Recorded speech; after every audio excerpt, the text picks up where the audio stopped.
There's been all this talk about how bad traffic is in Boston and what we can do about it.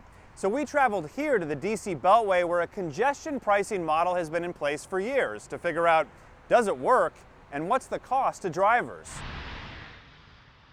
Familiar sights and sounds. A sea of red brake lights on roadways surrounding the nation's capital.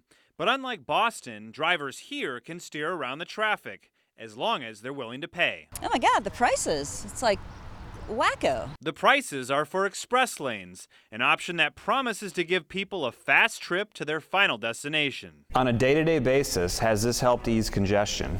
We can definitely say that it has. Mike McGurk is with Transurban, the private company that built the express lanes around the Beltway, picking up the construction tab instead of taxpayers, and now collecting the tolls to pay off the costs. You can get a taste of what traffic here in Northern Virginia can look like. It's only 2:30, but you're seeing it back up already. You're seeing it back up already. From the operations center, workers monitor traffic patterns, and a complicated formula calculates express lane pricing every 10 minutes.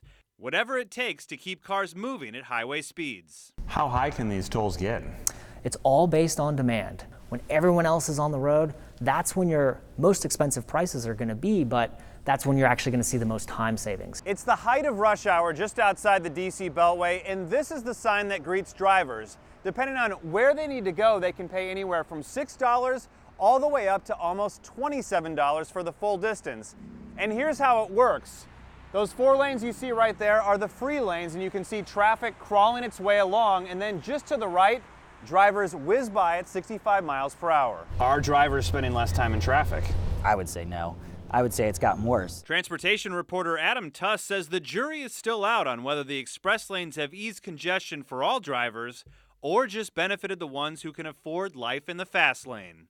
During our rush hour commute, the regular lanes were a virtual parking lot. One of the monikers that the express lanes down in this area got were Lexus lanes, because they said only people who drive Lexuses could afford to get in the lanes. Tuss says congestion pricing does encourage some people to change their habits by taking the bus or forming a carpool to take the express lanes for free.